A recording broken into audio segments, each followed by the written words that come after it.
Okay. Well, welcome everyone to this, our third Community Wealth Building workshop today. I hope those of you who attended previous sessions enjoyed a good break over Christmas, and those who are new to this enjoy what have so far been a series of really engaging and informative events. For those of you who don't know me, my name is Liz McEntee and I'm Chair of EDAS and delighted to be hosting this event once again on behalf of our organisation in partnership with Scottish Government and COSLA and led by the Centre for Local Economic Strategies, or CLES as it's better known. I'm also delighted to be welcoming back Neil McEnroy, Chief Executive of CLES, to lead this session, as well as a range of excellent speakers today. Des McNulty, Assistant Vice Principal of Civic Engagement and Economic Development at the University of Glasgow, and a very well-kept face in economic development circles for many years in Scotland, along with Jim Metcalfe, Chief Executive from the College Development Network, Lisa Buck, Health Improvement and Inequalities Manager with NHS Greater Glasgow and Clyde, and also we have expertise from south of the border with Conrad Park, a CLES community wealth builder, who will be describing for us the work that's taken place in Birmingham on community wealth building. So really interested to hear that. Welcome to you all. I think this mix of speaker input today is going to be really interesting and make for hopefully a really engaging afternoon. Now today's event is focusing on the role and place of anchors in community wealth building and how the assets in every sense, not just financial, that they bring to community wealth building partnerships can be unlocked in transforming local communities and local places. For those of you who missed the first two sessions, these are still available. You can access them on the EDAS website. And if you have any problems, obviously just let us know and we'll make sure that you get access to those. The first session was it November now? I've forgotten, we're going back so far, I think it was November, covered the theory and pillars of community wealth building. And the second was really focusing on how to put community wealth building into action. All have used really practical examples of community wealth building, so they're well worth checking out if you haven't seen them, and even watching them again if you have, maybe as an addition to your lockdown viewing if Netflix is getting a little bit boring. EDAS's aim in bringing these sessions to you all is twofold. I just want to kind of share this with you again. We're obviously here to provide you with access to first-class experts who can share knowledge and tools on community wealth building. And who are key in developing and supporting people to developing such approaches in Scotland. But we also want to link you to a community where you can build relationships and have conversations with others outside these events so that you have support or any support you need to take your ideas and aspirations forward. So again, we would ask that, you can see from the participants who's here. There's a chat box available if you want to connect with people, please do use that. And throughout this event, obviously we're keeping people on mute, but you do have access to a chat box if you want to raise any points as we go along. But I've got to try and keep things to a reasonable time frame. We've only got 2 hours this afternoon, so we're going to try and keep to the agenda as we've set it out. As I say, in terms of practicalities, as with all large events that we're running, we've muted for participants except for those who are speaking. But as I say, please use the chat box. When we get to the discussion stage, we'd also be really keen if you're brave enough to use the raised hand. We'd love it if we could actually hear some voices. It gets a bit one-dimensional sometimes when you're just speaking to a screen. So it'd be great if you could use that. We'll keep an eye on that to see if anybody wants to ask a specific question. But it would be great to have input over and above me and the rest of the speakers this afternoon. As I say, we've arranged around 2 hours for this workshop. It will be recorded. You'll get slides, you'll get commentary, so don't worry, you don't have to take copious notes, but you'll get all that you need by way of follow-up. So without further ado then, over to you, Neil, to begin today's session. Thanks a lot, Liz, and lovely to be here. Welcome everyone. Let me just get this working here.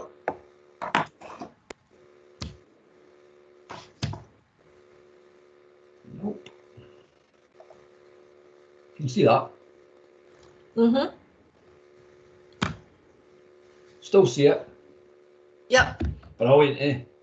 Good, thanks so much. Well, good morning, afternoon, everyone. Lovely to be here. And for those that's been here before in previous sessions, I'm just going to a little bit of a recap because there's a number of people, a dozen or so, that this is our first session. So I just want to kind of recap. It's also good for us all. It was a long time ago since we had the first few sessions. So I do a bit of recap, and this one's about anchor organisations. But just a wee bit about us. I'm the Chief Executive of the Centre for Local Economic Strategies, and today I'm joined by my colleague Conrad Park, who will explain what he does in a minute later on. We're a think, do, tank. So we do a bit of thinking, classic think tank stuff policy, but it's all about practice for us. It's all about doing stuff on the ground. We're the National Organisation for Local Economies, work across UK and Europe, and we work thinking and doing. So that's 35 years old, in fact, our anniversary this year. So that's us. A recap then. Right, what is community wealth building? Again, I'm not going to go over an obsession on it, but people-centred approach to local economic development, which looks to increase the flow of wealth back into local economies and places by giving more control to local people and businesses. And you remember we talked about wealth as being the defining feature of all economies. Who has it? Where does it go? And how do people get their hands on it? That's economics in a one-up really, and that's what community wealth building is seeking to do. Make sure that wealth truly works for our people, for our communities, and flows through our streets and our businesses. And it takes community wealth building takes us back to what the economy is about. Oikonomos, the Greek word for economy, keeper of the household, the household. That means there's something about stewarding something that is intimate to us, that relates to us, that is close to our hearts, our homes, our people, our communities. And in that, there's an implicit recognition that how the economy functions at times, maybe some people think a lot of the time, doesn't work for us. Wealth is too readily extracted, it too readily disappears, and too readily doesn't flow into our communities and in our places. Now, community wealth building is a maturing of economic development with a core focus, hot wiring in social and environmental benefits into all economic activity. It's a disruption, if you like, of traditional economic development, because it's kind of saying, you know what, it's not worked that very well, because we've still got a lot of people that are not actually getting the fruits of the wealth. So let's do something about it.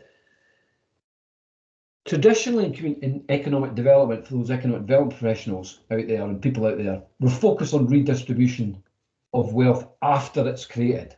So we get the growth, yeah, and then we hope we through taxation, redistribute it through transfer payments, regeneration, social security, and so forth, to get the economy going again and to improve people's lives. Community wealth building supports that, but it's also most important about pre-distribution. This is the point that in the actual function of the economy, we're hot wiring in social, local economic and environmental benefits into the economy during, not just before production. So in that sense, we're interested in ownership of the economy. We're interested in how we think about environmental footprint before we start economic production. We're interested in who the workforce will be before we consider, before the production starts to occur. So that in essence is community wealth building. In Scotland terms, Scottish Government's now in the programme for government. It's already started in North Ayrshire, it started in 2019, and now it's been rolled out in locational terms to Clackmannanshire, Western Isles, South of Scotland, Tay Cities, Glasgow City region. And there is already an action plan for Clackmannanshire, Fife, North Ayrshire, and one emerging now for Glasgow City region or parts of Glasgow City region. And the idea is these are recommendations in these action plans to seek to turn the dial on the elements of community wealth building. And also we're working with a range of national agencies, health agencies, housing agencies to see how they as large anchor organisations can route community wealth building into their activities. So that's just what community wealth building is and what is happening. You remember these things. These are the 5 dimensions of wealth. I'm not going to go into them in detail now because we've all heard it, but most of you have heard it. These are just the way we split up and portion up different bits of wealth. And we'll talk about it later on for those that are new to it, but I don't want to go into it now because there was a whole focus for one of our previous sessions. One of the sessions we also talked about, we touched upon theory of change, and just to kind of say the theory of change model we've got here in community wealth building is defined by long-term goals. The long-term goals are: let's build a well-being economy for everyone in Scotland. Let's make sure the flow of wealth comes back into local communities and places, and giving more control to local people and business of that wealth. And what we do is we work backwards from those goals, and we offer recommendations for changes in economic activity and policy. So this works with what's in front of us, folks. This is not reinventing wheels. This says, here's the issue here, what's going wrong with wealth, and how can we actually turn the dial to ensure more of the wealth that we produce is shared and supportive to all people in Scotland. So it's very much a normative economic theory rather than a positive economic theory, as I explained the last time. So let's now get on to the new stuff then. Let's get on to the power of anchor institutions, right? Now, our great friends, the Democracy Collaborative, who I mentioned before in previous session, were one of the instigators of community wealth building 20 years ago. We're interested in wealth, as I said, but let's think about where wealth is held. And one place where wealth is held, of course, is in our anchor institutions in places. Yeah. Now, some of our public institutions and places are very, well, here's a quote from Democracy Collaborative: to consciously and strategically apply the long-term place-based economic power of the institution in combination with its human and intellectual resources to better the welfare of the communities in which they reside. Now, the police, well, let's say a college. We know the role of a college is to support education of our citizens, people, young people, whoever it may be. But its secondary purpose is also relates to being an economic agent. It has a presence in that place, land and property. It employs lots of people, yeah, and it also buys lots of things, as well as contributing to the economy in terms of growing skills. So we're interested in those wider role elements that these anchor institutions play in place. Now, anchors, they are spatially immobile. So this wealth is not footloose and fancy-free that they have. It doesn't disappear at the Cayman Islands. They've got strong ties to that area of which they're based through invested capital, through their mission, and through the relationship with their customers and their employees. Clackmannanshire Council is always going to be in Clackmannanshire. Falkirk Football Club will always be in Falkirk. Fife Health Board will always be looking after Fife. Stirling University will be in Stirling, bigger footprint too, but it will always be in Stirling. There's a spatial immobility around those organisations, which makes them important for community wealth building because they're not going to disappear into the ether of the global economy. They're rooted, they're anchored. And as I say, they are also economic agents. They employ people. Some of them employ tens of thousands of people collectively. They buy lots of things, billions they buy collectively, and they own land and property. And some of them in the public sector, of course, these are democratic institutions. This is our money they are spending. It's taxpayers' money. We should think that every single pound they spent should be benefiting businesses, the people, communities, citizenry. It should be benefiting them because it's our money. It shouldn't necessarily be benefiting some shareholders residing in the Cayman Islands. It should be benefiting us. So that, in a sense, is a very important democratic role, given what they're spending, that they have in the communities and the places they reside. Also, anchor institutes tend to be the significant economic agents because of the size. They are these organisations can be quite big, though that's not to say there's not smaller anchors. And of course, their anchors are important because we have community planning partnerships where all the anchors sit around the table. We have these recovery task force now. We have already institutional groupings where we could seek to catalyse this anchor role to a greater extent.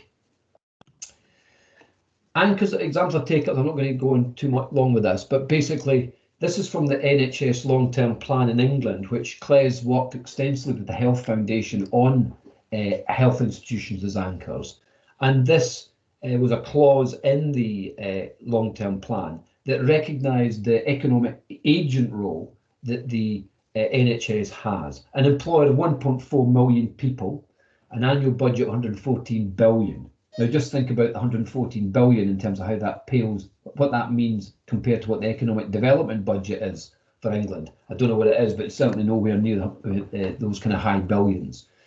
Thinking about the NHS as an economic agent Who do they employ? Are they employing from the most poorest areas? Have they got inward progression? Are they seeking to recruit from marginalised groups? A huge lever they have to address some of the labour market issues we have in our country. And in fact, spending from scissors to hospital beds to sheets, an amazing amount of power in terms of how that could filter through an economy if they were to buy a sheet manufacturer based in Dundee. Huge fill up, for instance. So it's a significant economic agent, and it's recognised by the NHS now, both in England and in Scotland.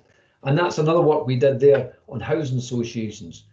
Huge amount of spending they have, huge amount of employees, again, significant anchors. And there's something we can unleash even more in terms of the contribution of these two anchors, but also the police, universities, colleges, and so forth.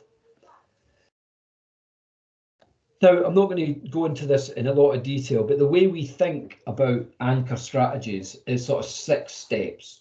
Who are the anchors? What is their footprint already? What are the collective and shared priorities for those anchors in a place? Let's focus on the key issues around workforce, procurement and commercial land and property assets to work up, and to implement from there. Get key actions and outcomes and monitor and evaluation. That's the sort of broad pathway we follow. I'm not going to get into a lot of detail today, but just keep that in mind when you hear some of the contributions from people as we move forward and some of the examples. On the examples, I've got a few examples before I bring in my colleague Conrad and explain the work in Birmingham. The first one it mentions is like Oldham Anchor Network, broadly because it's simple activity here. There is no community planning partnership in England, and neither is there any strategic partnership body. So there's no equivalent to what we have in Scotland. But it was the council felt that, you know what, we like this community wealth building idea, how we get all these aspects of wealth together. What can we do? And we thought, hold on, we've got our leadership board, which is a vehicle they set up, which is all the major institutional players within Oldham. Let's start thinking what they all contribute in terms of as economic agents. So we did a baseline around 4 organisations: Oldham Council, Oldham Royal, which was then Hospital Trust, Oldham Community Leisure, which is an arm's length management organisation that deals with the leisure swimming pool facilities within Oldham, and Oldham College. We measured who they employ, what land and property assets they have, and what purchasing they have. And from that, they've started to change and engage with local suppliers as regarding their supply chains for catering or whatever it may be, and also looked at the land and property assets and how that could be delivered for more community ownership and use, particularly important in terms of some of the thinking during this pandemic with the need for more open space for people to enjoy. Oldham's quite a dense location in terms of open space. And also thinking about the workforce, particularly Oldham Royal Hospital, where they had a massive underrepresentation of Asian population, who have a high proportion of Asian population in Oldham, and they had a underrepresentation of that group. So they sought to do lots of outreach with their workforce HR policy to try and engage with the Asian community within Oldham. And I've not got the latest figures, but they've been quite successful in that recruitment push in terms of that underrepresented and disadvantaged group, actually. So there's a small example there of just what Oldham's done is very focused on anchors, very focused around those 4 organisations coming together to try and do the best for Oldham citizens around purchasing, workforce and land and property assets. Oh, pressing the wrong button. Now, we heard before about Preston, which is the poster child, if you like, of community wealth building. And there's the partners that have been involved in Preston: the City Council, the County Council, Preston's College, Community Gateway, it's another college, sorry, that's the Registered Social Landlord, Cardinal Newman College, the Office of the Police and Crime Commission, which is a devolved function in England, and the University of Central Lancashire. Now, this was a bigger exercise in Preston, a measurement of all of the spending across all of those organisations, which is about £800 million. And this started in 2013. And in this particular piece of work, there needed to be quite a lot of buy-in. I think there was some reluctance from some of the partners So in a sense, we had to go round all of the anchors. There was no preset organisation here, so we had to go round all those organisations. I went round the organisation with the leader and the chief executive to speak to the vice chancellor, the college principal, and tell them what this was all about and why it was important for them. We eventually got a baseline for every anchor, though it took a lot of time because it was all very, very new to many of the participants. A network was formed. We got a common statement of intent, a procurement practitioners group, and a very enduring engagement of the anchors through the Procure Network, which is a European funded activity. Now, the Preston model, we know the success it had in terms of the repatriation of spend. All of those anchors made a massive contribution in trying to develop local suppliers, suppliers that offered community benefits that were not local, to a great extent. So where you've seen quite a big turnaround in the fortunes of Preston. I won't go into that because I talked about it before, and it's very well detailed elsewhere. And the other thing I want to talk about is the work with PSBs in Wales. Now, PSBs are public service boards, which are sort of the equivalent of a community planning partnership. And there's a focus in Wales across on procurement across all of those organisations that are part of the PSB, health boards, universities, colleges, local authorities, and so forth. All part of those PSBs sitting around the table to think. And there's a particularly interesting process we went through in Wales, which I'm going to share with you vis-a-vis the pandemic. Here's the areas we've been working in. They map with the local authority areas, as you would imagine, but they are in little clusters. So there's, Ceredigion and Powys, it's two separate local authority areas, but come together under one overarching cluster. We did some work in these PSB areas regarding the vulnerability of the local economies. And we found, of course, here's the sort of picture of Blaenau Gwent, 18,000 jobs in the totality in terms of jobs in Blaenau Gwent, 6,600 furloughed, and that's 36% of all jobs, those sorts of figures. It talks about the vulnerability, if you like, of the economy during the pandemic. And then we overlaid that, if you like, with the totality of public sector spend in those localities. So what that tells you, the vulnerability of the economy. But what we also did was to map the amount of leakage out of Wales in terms of spending. And what this tells us is, let's just take the top line. This was if 18% of that leakage out of Wales was brought back to Wales. That would be £480 million extra. It would be £1,800 for each business. It would be £154 million in terms of respend. That's the subsequent spend on subsequent suppliers that those contractors have. It would be 10,000 more jobs. So this is about how you could think about how do we overlay what's been leaked out of Wales with particular businesses within Wales. So bringing that money back into Wales. This is what it would mean by public, just take the yellow lines. This is what it would mean by an average of £30 million back to each of those PSBs. And that's a significant fill-up, of course, isn't it, to those businesses that are in those public service board areas. So this is just a snapshot of the kind of overlaying economic vulnerability with public sector spend and how the totality of those organisations in place are starting to think about how they can bend contracts. And they've already, a number of these PSBs really started to bend some of those contracts to support Welsh businesses. The final example I give here is from very simply from, there's a whole document there that explains the Anchor Charter in North Ayrshire. Initially, Julie McLaughlin was going to join us today, but unfortunately she's got a bad back and very ill, so she couldn't make it. But I just thought I'd mention this point that in Ayrshire, North Ayrshire, they now have a Anchor Charter, which is a mission statement about how they're collectively going to work together and how they're going to look to turn the dial on purchasing workforce and land and property assets. And there's a lot of detail on that Scottish example in that link there. Okay, that's probably more than enough from me. I'm now going to pass you over to my colleague Conrad, who is it'll explain what has been happening, particularly in Birmingham, through the anchor network there, which is becoming, I think, a little bit the poster child for anchor networks across the UK.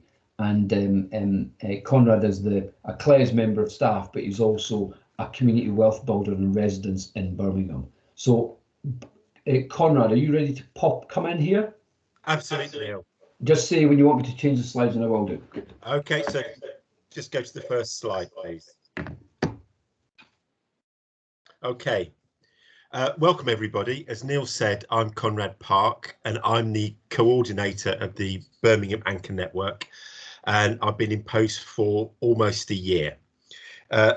What I would like to do today is give you an introduction to the Birmingham Network through 4 elements, provide you some background, some history to the network, how the network operates now, and then moving on to some of the key lessons we've learned. And then finally some of the achievements. And as I've got an extra 5 minutes, what I'm also going to try and do is perhaps at the end do a bit of hindsight and say what I would have done differently. So I should say this is, although this example is specific to Birmingham and is reflective of some unique Birmingham characteristics, I'm hoping you're still going to be able to pull out some general good practice or some points of interest that will be relevant to yourselves. Okay, if you move on, Neil, please. Okay, so the story of the Birmingham Anchor Network started in 2018 when the Barrow Cadbury Trust funded CLES to do a scoping exercise for Birmingham. Interesting that it should come from Barrow Cadbury, because actually Cadbury is quite a marvellous example of an anchor institution in Birmingham. I don't know if many of you are familiar with the geography of Birmingham, but if you go to South Birmingham, there's a ward called Bourneville. The Cadbury Works has been there now for over 120 years.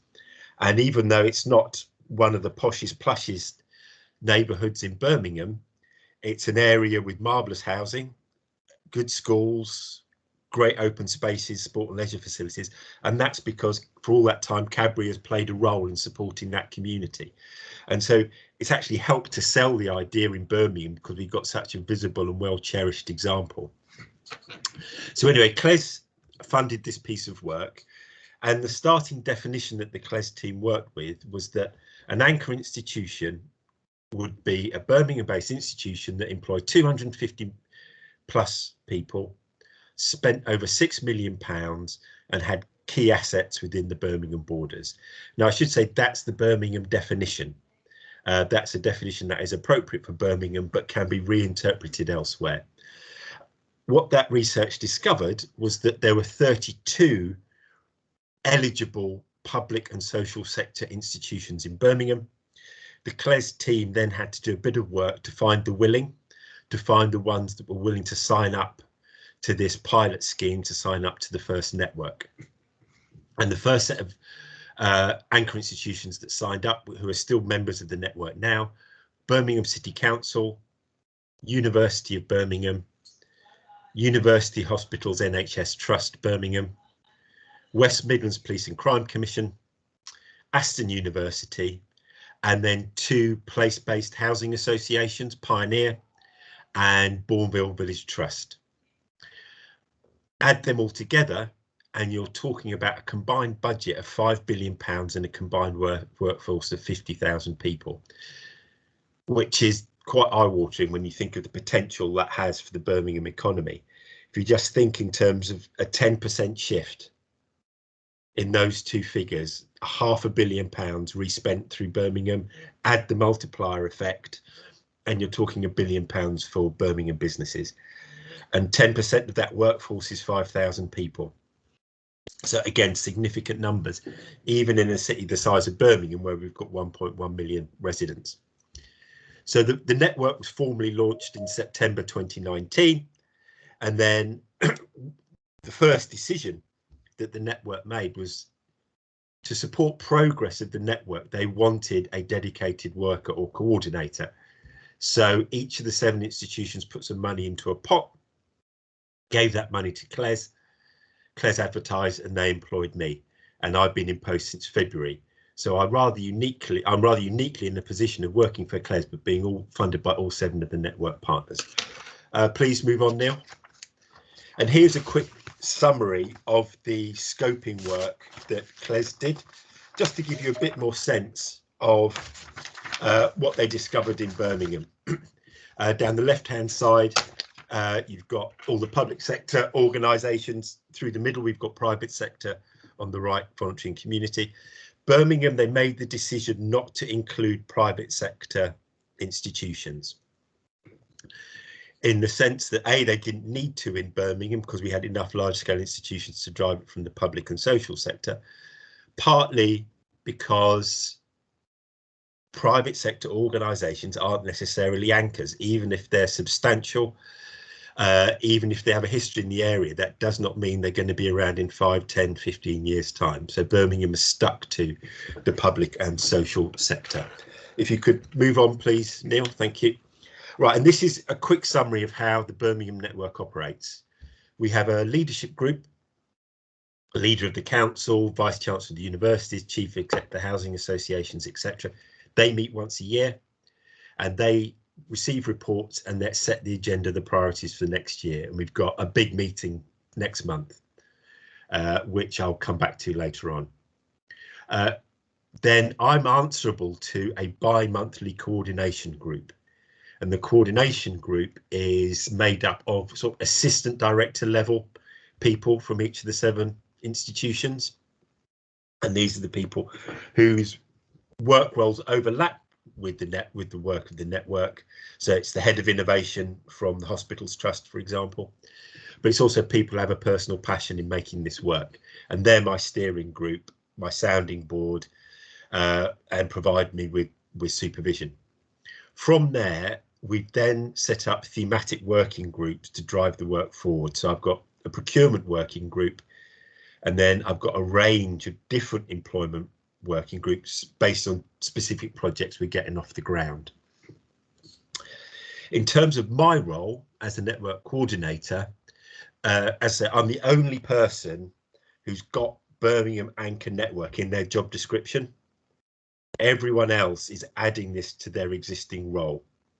I'm the only one who's got that spare capacity to drive things forwards between meetings, to help arrange meetings, to keep the pressure on to make things happen, to do reflection and feedback, and who's got the time to arrange workshops and other meetings within the network. So I'm not saying I'm brilliant at the job, but I would say the coordinator role is brilliant for the network, and I would really hesitate to guess how the network would have progressed without a dedicated role. Okay, Neil, thank you. Right, going to spend a bit of time on this page because of this, I think, is where we get to the interesting stuff, having given you some background. And these would, I would say, are sort of like some of the 5 key things I've learned in the first 12 months. So first one, not all anchors are not the same. A simple example, the Hospital Trust spends about 100 times more and employs about 100 times more people than both housing associations in the network put together. So there's a simple dramatic difference in scale, almost to the point where the housing associations are saying, well, what's the point? If we make a 10% shift in our spend, that's completely dwarfed by the hospital making a 10% shift in spend. But what we've discovered through the network is that while that might be true, the smaller scale housing associations are far more nimble. They're great to have on board in terms of if you want to get pilot projects off the ground. The other thing is they are the presence of our network in the community. They are the most directly connected to residents. And as I'll come to in a minute, that's given us a way to link particularly our employment projects to neighbourhoods from the start by using the expertise and the local knowledge of the housing associations. So don't get put off by scale of the different institutions. In fact, I would argue it's good to have a mix. The second thing that's different is actually, even though they're all Birmingham anchors, how they perceive themselves is very different. Pioneer and Baldwin Village Trust are very place-based within neighbourhoods. At the other extreme, we've got University of Birmingham, who probably sees itself as an international university first, rather than a University of Birmingham. And then in between, we've got organisations in different places on that hierarchy. And it's been an interesting journey, particularly for those institutions with a wider vision of who they are, to bring them back to seeing themselves as an anchor within a particular place. I understand in Scotland, you've actually got planning partnerships and existing mechanisms for bringing institutions together. So this next point might not be relevant to you, but in Birmingham, we kind of lacked those mechanisms previously. So one of the things that's been on one hand a bit alarming, but on the other hand has created great early opportunity is the simple lack of interinstitutional understanding. The police, the hospital trust, the universities really not being aware how the other institutions operate, what their priorities are, what their pressures are, what resources they can bring to the table. And so while that's meant a lot of work has had to be done early on to bring everybody up to a certain level of understanding, it has revealed some early opportunities simply to bring partners together to say, actually, you've got a need over here, you've got an expertise over there, let's just work together, regardless of whether it's actually specifically within the anchor network remit of improving employment and increasing local procurement. But it has helped to build that partnership and common knowledge across them. This third point is crucial, and it's the point I was referring to earlier when I said we've got a really important leadership meeting next month. Because the reality of anchor networks is that it's very, very easy for the leaders of these institutions to sign up to a network. After all, who wouldn't? What leader would say, actually, no, I don't want to spend more locally. I don't want to employ, they want to be seen to be doing it. But just the fact that they've been seen to do it doesn't mean they've driven that commitment down through the organisation. And as I was saying earlier, all the members of my coordination group are basically adding it to their work role, adding it to their, they haven't been given any additional authority to do this, any additional resource, any additional time. And what we're pushing for at the leaders meeting next month is to far more formalise, to formalise far more the institution engagement in the network and actually start to see it put into people's job descriptions, that it is their function to support what the network is doing, and it's their function to deliver this element of it. This fourth point, I think, is quite crucial. And if I may, how much time have I got, Neil? 2 minutes? 5 minutes? Right, very quickly, before working with the Anchor Network in Birmingham, I was working with another hospital trust in Birmingham. So, and they just independently wanted to recruit more and spend more through the local economy. And this did have full commitment all the way through from the chief exec down to the head of the procurement, down to the procurement officers. And we really pushed on procurement early. And we spent 2 or 3 years working on this, and we just couldn't get anywhere. And eventually the penny dropped that we were making their life harder by asking them to spend more locally. Because at the time, all they had to do, requests would come in to buy more bed sheets. They'd put it on the NHS framework, get 3 quotes, choose the cheapest one, move on to the next quote, and they could process hundreds and hundreds of orders that way. And we were asking them to say, no, we want you to develop a relationship with local businesses, support local businesses, break down contracts into bite-sized chunks, etc. So we were really struggling.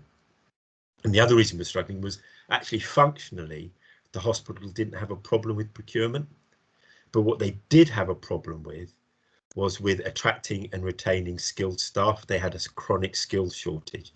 So when we shifted our emphasis to looking at employment, it took off, because what we discovered was within their footprint, they literally had hundreds of new arrivals to the country who had overseas health qualifications as doctors, surgeons, pharmacists, all sorts of skills. And when the hospital saw this, they absolutely align their resources to help these people into work in the NHS.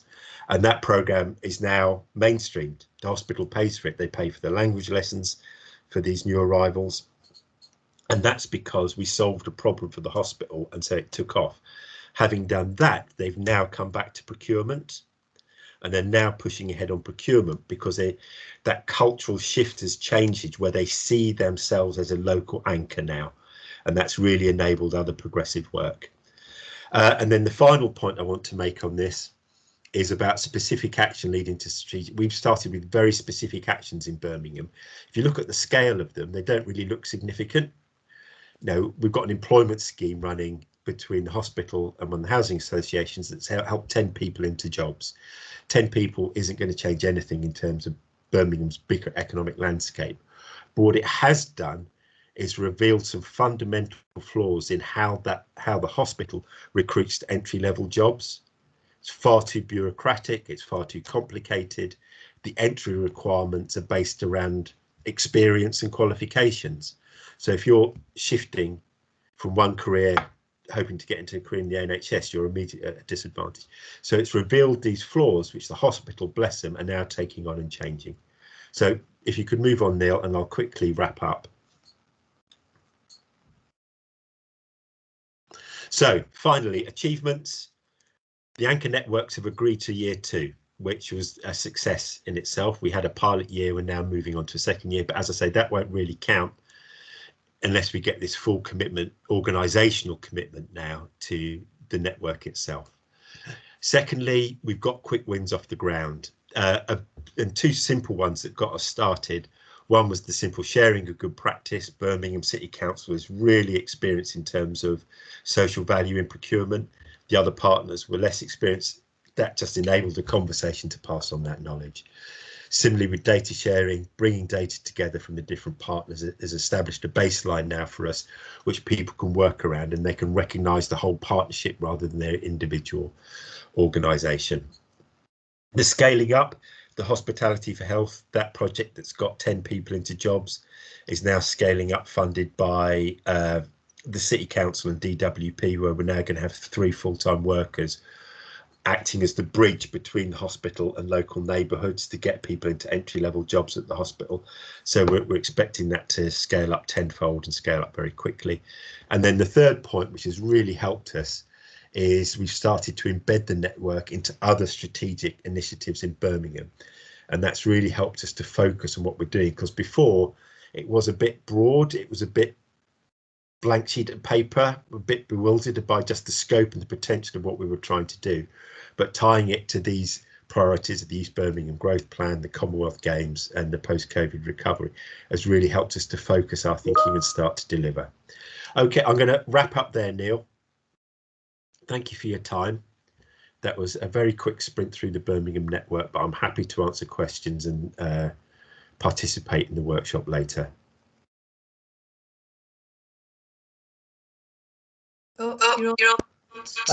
Thanks, Conrad, as ever, insightful and some great tips that really got into the detail, which is really good around these anchor networks and made it really real for us. Thanks again, mate. And Liz, over to you.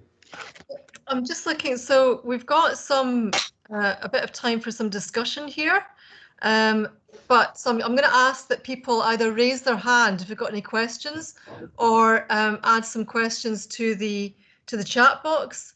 If you've got any specific questions for Neil or for Conrad. There's a couple I can see sitting at the moment. I don't know if you guys can see this in the chat box, but it's saying, are there any legal procurement barriers which may prevent public bodies from prioritising, for example, local suppliers or suppliers who may offer social benefits such as living wage?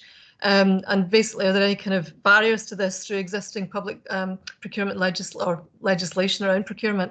Are you aware of anything that would act as a barrier in that regard?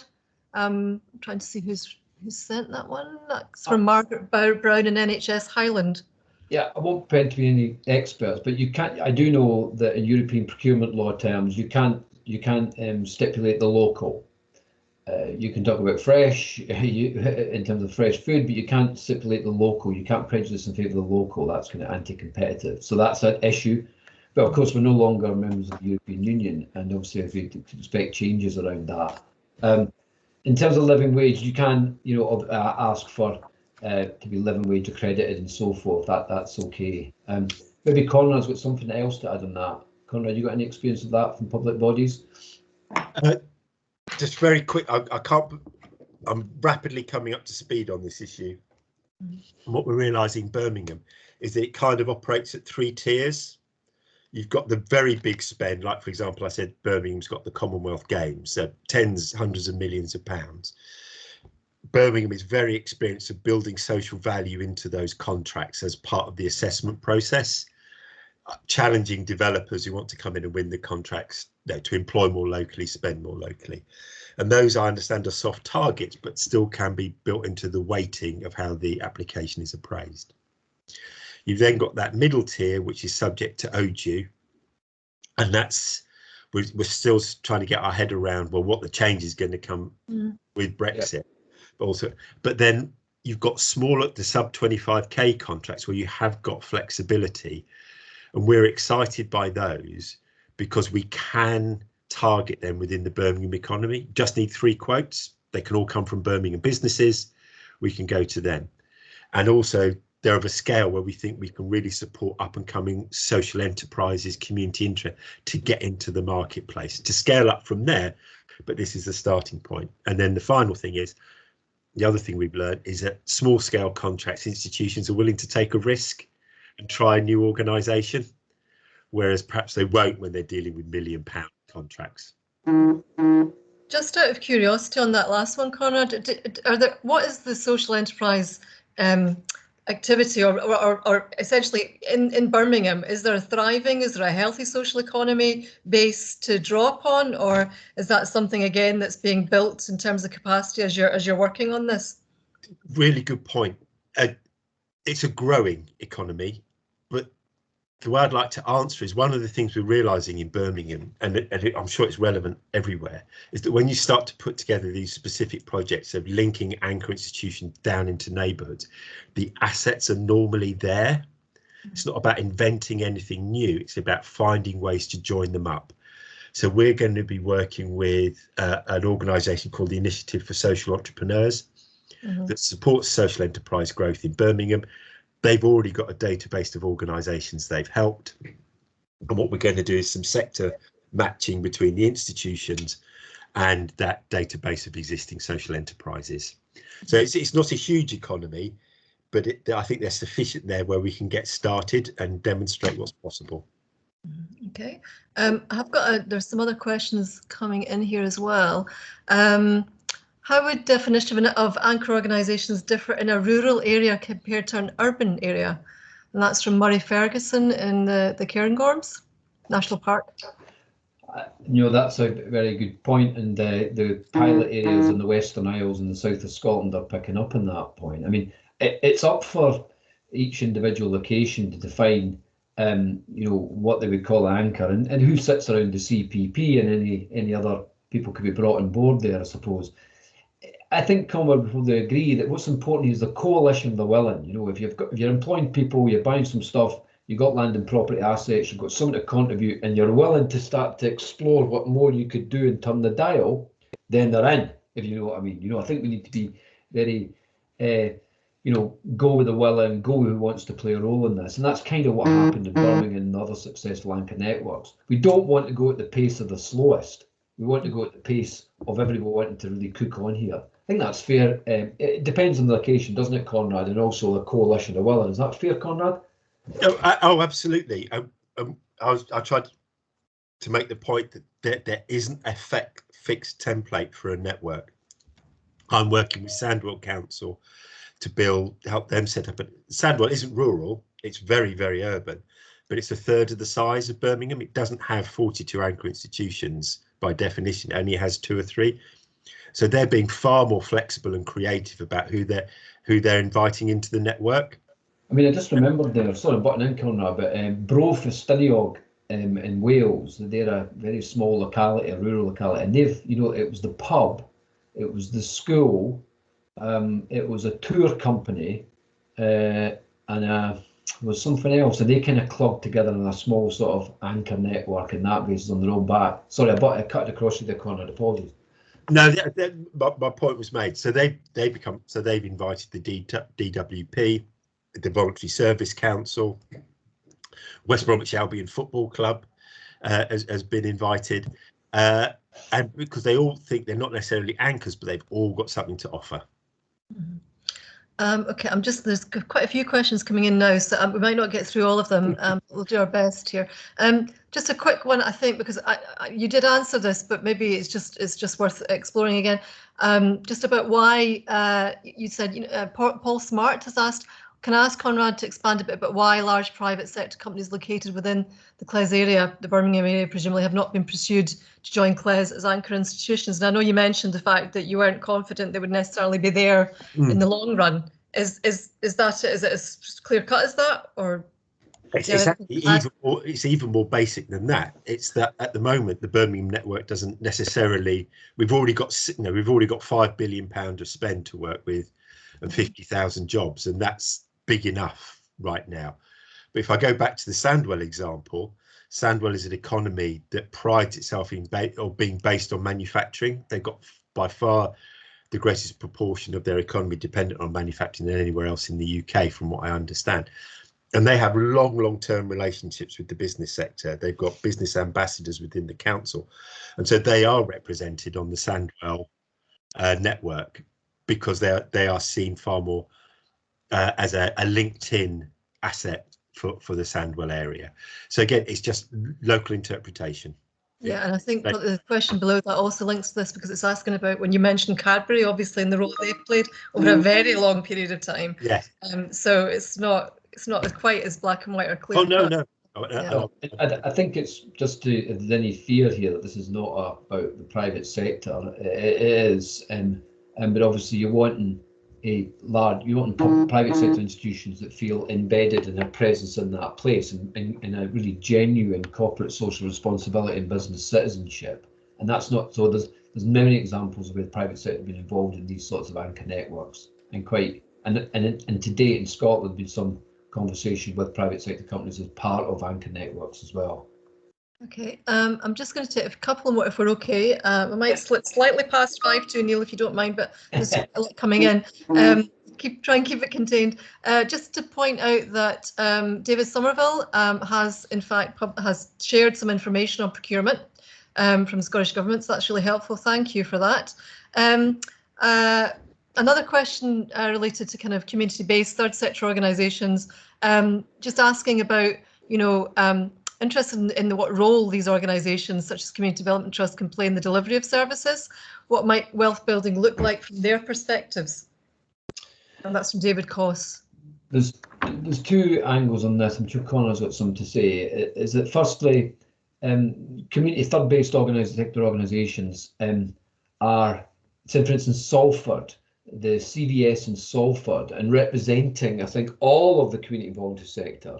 They're a player around the table in the Salford Partnership and the Anchor Network. They see themselves as one, even though it's many different parts. So they are part of a collective anchor. I think they've got some figures of how many people employ and how much they contribute to Salfordian economy, which is pretty significant. So they are collectively seen as an anchor there.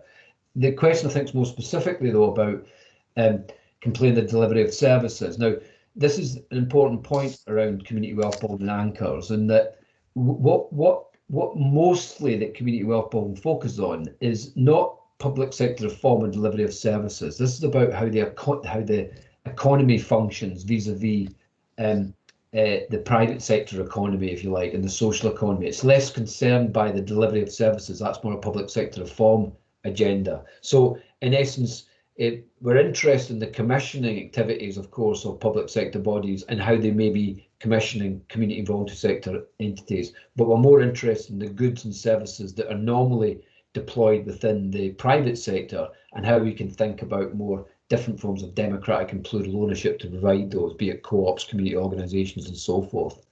So there's an important distinction there about community wealth being about economic development and less so about public sector reform. I hope that helps, David. Okay, I think if we just take one more, and it's actually, there's a hand up, hooray. It's from Peter Hayakawa of the University of Edinburgh. So Peter, can you come in I don't know if we need to unmute you or if you can unmute yourself. He's there.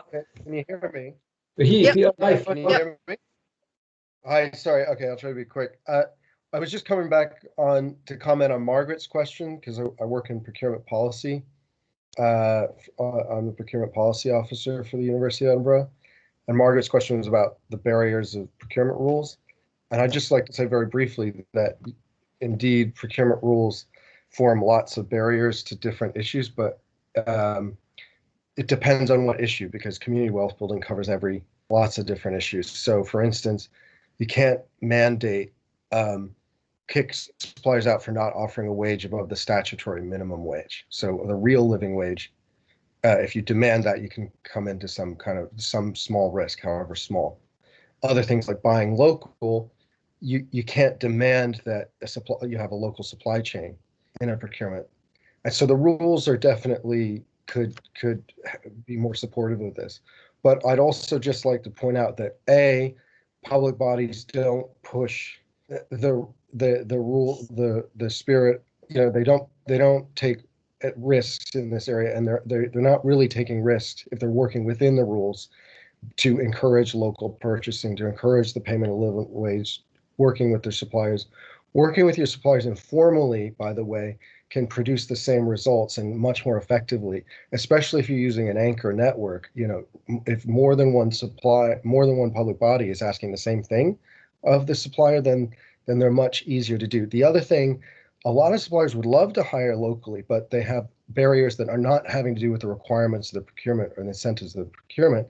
They have to do, well, did you give us a list of viable local social enterprises? Did you have a network do you have a map of your local SMEs? Or furthermore, are you just putting out cookie cutter requirements that actually stop us from doing that? I was talking to a public body in the Highlands and Islands, and in the islands, they wanted their facilities management supplier to hire local mechanics and service people. But it's actually the facilities management company came back and said, well, we'd love to do that, but the insurance requirements that you've put on this procurement don't allow us to do that. Now, that may or may not be true, but as a last point, I've been talking, so a lot of the stuff that Conrad mentioned are enablers that go beyond the requirements we put, like having public bodies share information, engaging as a network, having shared commitments, and using that network to talk over time and to learn from each other. So I was talking with the procurement team at the University of Birmingham.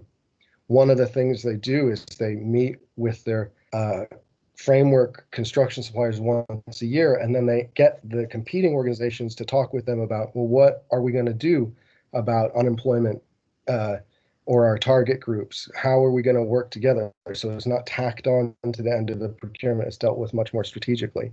So those things, and sharing data and sharing supply chain data, are all enablers that we need to deal with, that unless we deal with those things, even if the rules change, we won't be able to make any progress. That's my personal opinion, but I don't think the rules are the only barrier. Okay. I mean, really good to hear those perspectives, Peter. Thank you for sharing that. I don't think there was a question in there, so I'm conscious of time. No, and there was just one thing, just very quickly, because it does link, I think, to some of the points that Peter was making there. I had a question about how crucial is your role, Conrad? Is that coordinating role in this whole process? Because it sounds to me as though you're kind of in there as a fixer, as somebody who breaks down some of the barriers. So I mean, in addition to all that you described, there's just that kind of relationship part of your role that it seems is key. I mean, yeah, difficult to sound humble when asked a question like that, but yes, I think I fulfill number one. Is when I was saying never underestimate how little the different institutions know about each other. Never underestimate how little they know about what happens beyond their four walls. And I've got a lot of experience of working at a neighbourhood level, community level, constituency level in Birmingham, and that information I think has been vital just to help them to engage at those different levels. But the main thing I do is just drive progress, just to make sure it doesn't stall between Mhm. meetings. And is that role, that almost that independent role, important as well? Yeah. Because you're independent of those other anchor organisations. I'm not sure about the independent side. What has been crucial is that I'm embedded in CLES, and I call upon that greater knowledge and expertise. When I come across a procurement issue that I'm unfamiliar with, there's procurement people at CLES who can answer. If I come across a data analysis question I can't answer, CLES has got data analytical people. So it's less the independence, it's more the being embedded in an independent organisation like CLES. I would just add to that, Liz. I think what's important here, maybe not it's the CLES thing, but it's Conrad. Conrad wouldn't say it because he's humble, but it's the understanding of community wealth building and the dimensions of it. There's a general understanding there, but a specific one. I think that's important, and there's something we think about in Scotland in terms of a cadre of community wealth builders. Yeah, who not partnership managers. Conrad's not a partnership manager. He's a community wealth builder in residence. And I think there's an important point there about understanding the different elements of community wealth building, how it all fits together. And I think it's testament, I think, that there is a growing interest in England around that wealth builder in residence dimension. And of course, North Ayrshire has community wealth building workers. They're not called community wealth building residents, but they've actually got people dedicated to advanced community wealth building in North Ayrshire. Okay. I thought it was important to try and to pull that out and clarify that. Okay, I'm very mindful of time. We're slightly over, 7 minutes over. We were going to take a 5-minute break. Still okay with that? To do that, Neil? Yeah. All right with that? Let's do that. Yeah. Okay. So can we very quickly just go and fill up our coffee cups and come back in about 5 minutes? Okay. Thanks, folks.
Thanks a lot, Conrad. It's great. That's good. Thank you. It's always good hearing. It kind of changes every time. It's always good to hear how it's evolving. I can't summarise it all into a neat 10 minutes. No, it changes. It's good. It changes every time. I can see how things are progressing in your own head and how things are pressing the ground. It'd be good to see when we start getting the Sandwell thing, wouldn't it? That's a really good point. Yeah. Was the sound okay? Very different there, because it's less big city, Sandwell. It's got a little bit more of a local kind of, yeah. It's not got the university, of course. It's not got the big. But West Bromwich Albion would be interesting. They seem very, very up for it, the football club. But I'd also say that in Sandwell, it's a generalisation, but I think there's a far greater sense of belonging. If you're a business or an organisation from Sandwell, you're really of Sandwell. Aye, that's right. Whereas I think a lot of the organisations in Birmingham are so big, they're a bit autonomous. Have you made the connection with Julie McLaughlin and the Kilmarnock Football Club? No. I'm interested to get West Brom with Kilmarnock. Partner them up, that'd be interesting. Yeah. Because Kilmarnock are part of the Anchor Charter, or I think they're planning to be. I think West Ham may have been in Newham involved as well, I think. The football clubs are quite important, I think, aren't they? Yeah. Was my sound okay, Neil? Was that? It was good today, huh? Yeah. Good. Sorted that then. Right, folks. Okay. Will we make a start? Yes. Now we've got. Well, let's keep to time, Liz. And so we're at. Let's just have 20 minutes, 15, 20 minutes, 17 minutes or so on this. I just want the delegates. I've got a slide. There's no point in putting the slide up because I think it's quite a simple exercise. I would just like the delegates to just spend 5 minutes in two things. If you're an institution, a large institution yourself, an anchor institution, so if you could think what you think there's headroom on in terms of what you could push as your anchor role, be it workforce, procurement, land and property assets. I just want you to give just 5 minutes out just to think we could do a lot more with our workforce. We could do a lot more in terms of procurement spend. I just want you to think about your own organisation. If you represent or are part of a large organisation, I'd just like to have that thought process. And if you're not from a large organisation, you're from another, you can just think about what is the major anchor institutions in your place and what could they do more, do you think? So it's quite a simple question, really. If you're a large institution yourself, think about what more you could do. If you're not a large institution, think, I know that organisation can do a little more because they're really bad when it comes to employing people, or the procurement's not that great in supporting the community volunteer sector, whatever it may be. So let's spend 5 minutes on that, there's 7 minutes on that, and then we'll come back and we'll be prepared to raise your hand, and Liz will capture you and we want to hear your thoughts. Is that okay? Sounds good. Sounds good, quite simple. You're laughing because it's not as simple as it sounds. I don't want to put people off.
couple of minutes, folks. I've put the questions in the chat in case you were struggling, and be prepared to raise your hand to share your thoughts with us. That'd be lovely. A couple of minutes.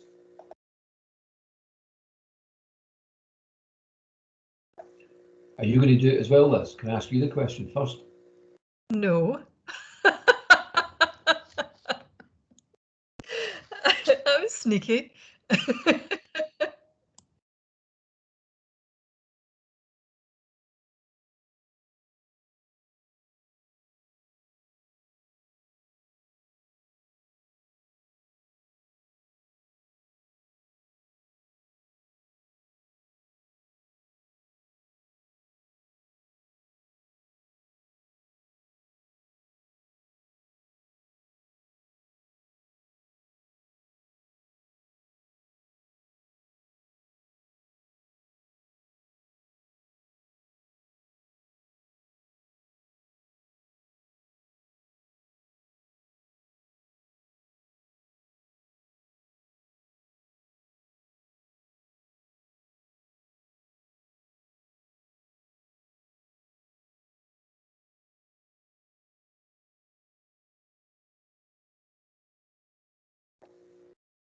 Okay, well, we get going, Liz. Is that okay?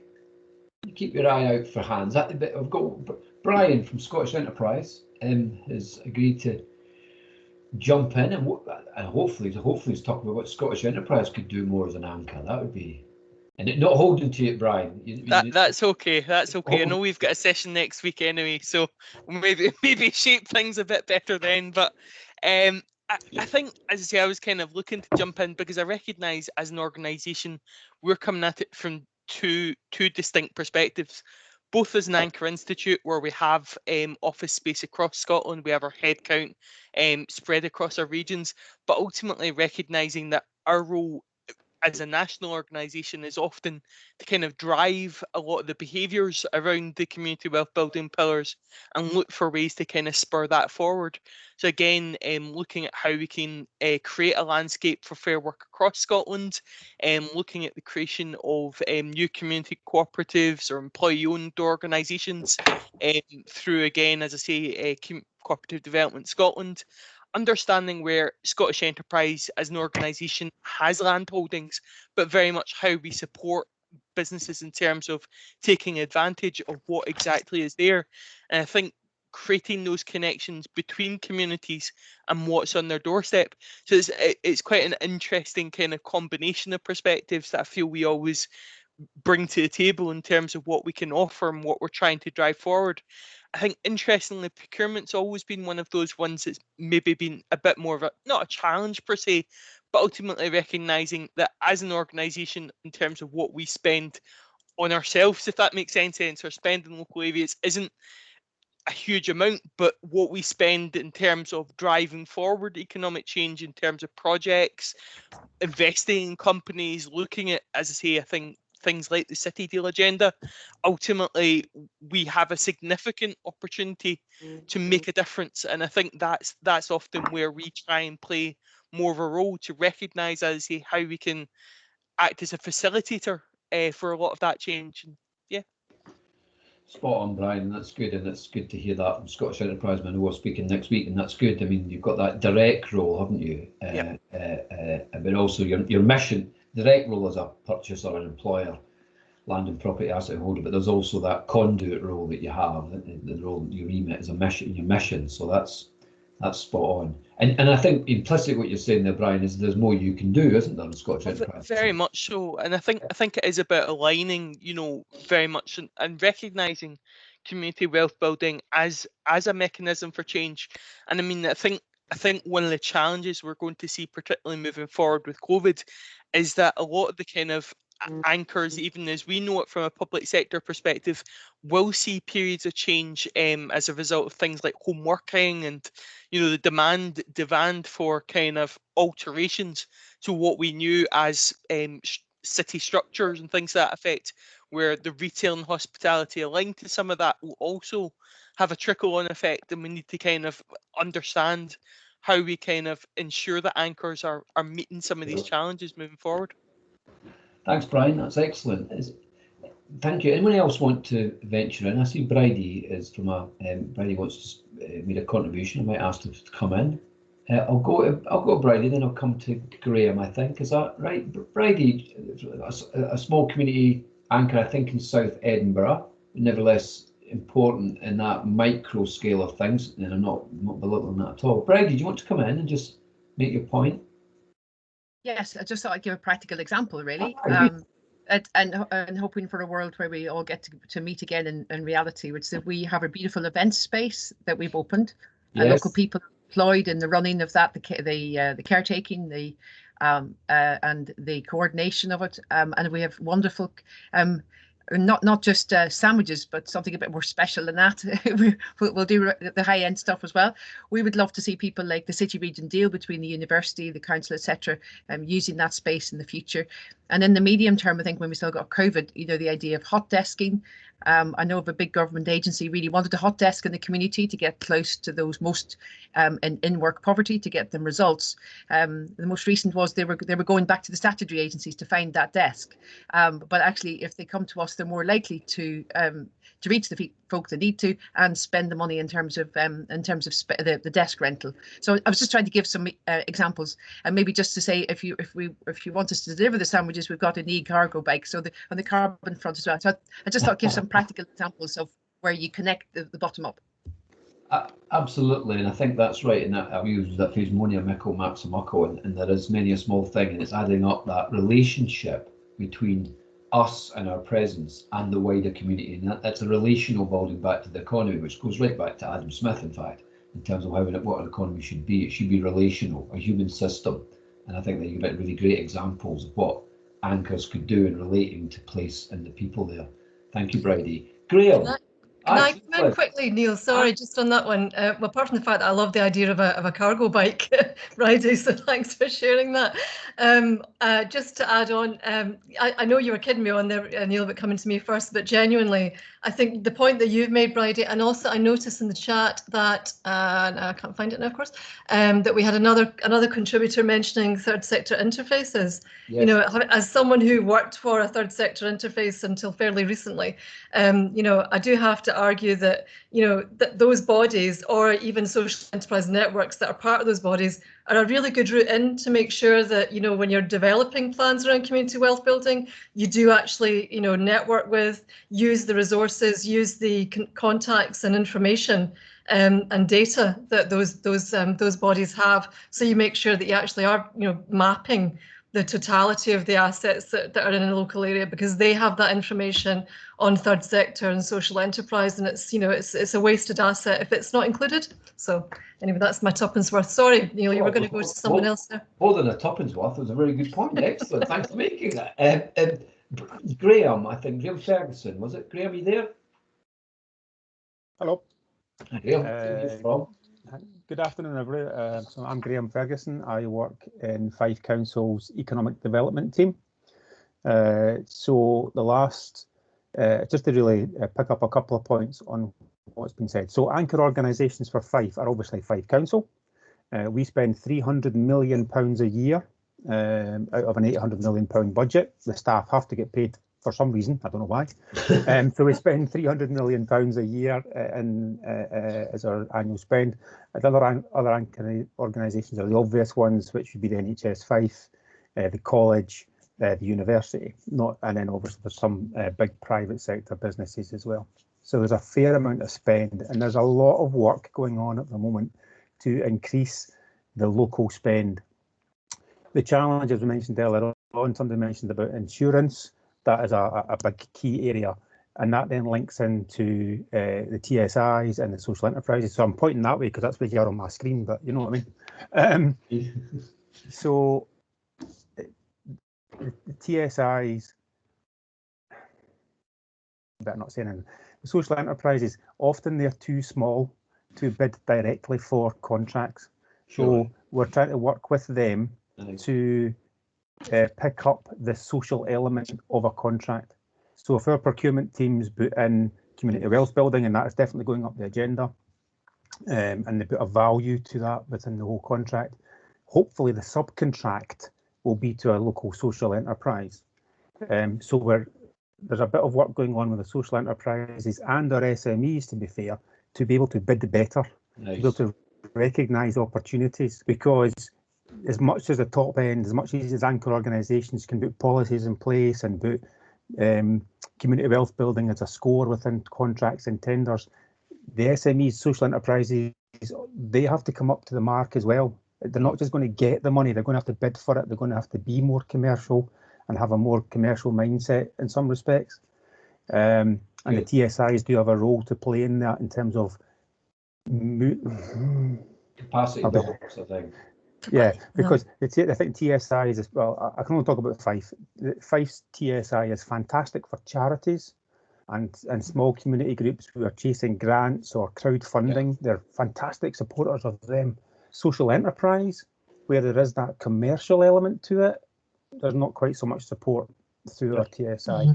And for social enterprises to get some of that public sector money, they're too small to bid directly. They're going to have to cut. They're going to have to look at the edges in some respects. That's good. Now that turns out that's actually slight. Now that is in slight contradiction to where you started off at the very start, Neil, with saying, you know, that's the model where we are now in terms of here's the economy and here's the bit at the end. And I know you're trying to sort of swap that round to say here's the whole wealth right from the start.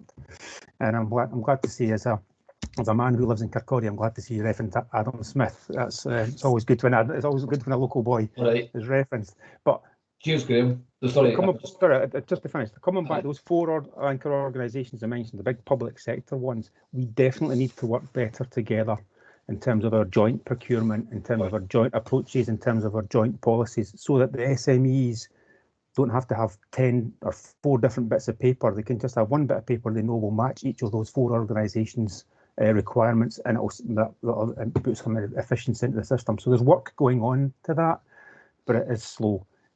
But there is as I say, the other bit, it's not all about the anchor organisations. Some of the SMEs, and they have to come up to the mark as well. They have to do some work as well. Anyway, so that's me. No, brilliant. I think that's really a good point there, Graham. And there is that, you know, I know there's great work going on in Fife around community wealth building and really on it there. And I love that idea there about the 4 coming together and having one voice, if you like, with engage with the third sector, opposed to having different regimes and rules and processes. So excellent stuff. I'm conscious of time. I see Jim's got his hand up, but I think we'll just move on, Liz. Is that okay? Sorry, yeah, no, that's fine. And again, just very, very quickly Graham, just to come back to you, I would be probably the first to admit that TSIs can be a bit of a mixed bag, and depending on the area, they maybe have different types of focus. But I think the thing I took from Conrad's contribution this morning as well was about the time that's needed to build those relationships and to build local capacity, and to get to a point where you get the contributions that are needed to really make this work, you know. So I suppose what I'm arguing for is that, you know, we make sure that all the pieces are actually, you know, encouraged to be in place, and part of that is capacity building. Okay, so you happy for me to move on, Neil? Yeah. So we're coming to the part now, kind of heading towards the final part of this afternoon, where we're looking to bring in contributions from some anchor organisations, essentially as part of a conversation. And we're looking to have contributions from health, the universities and the colleges network as well. So I'm really pleased we have Lisa Buck here, who is a programme manager with NHS Greater Glasgow and Clyde's Public Health Directorate, and she's led its employment and health team for over 10 years.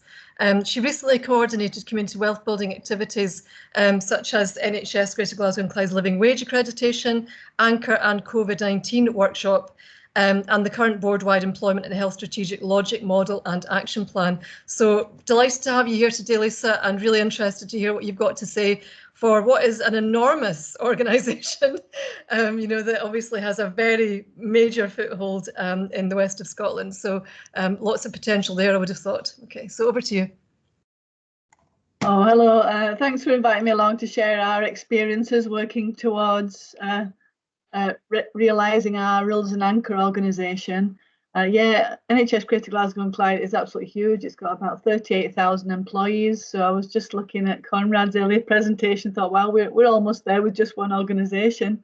And definitely echo some of his things about working different sections of the organisation and trying to get things moving, when it makes things harder for busy departments, especially right now during COVID.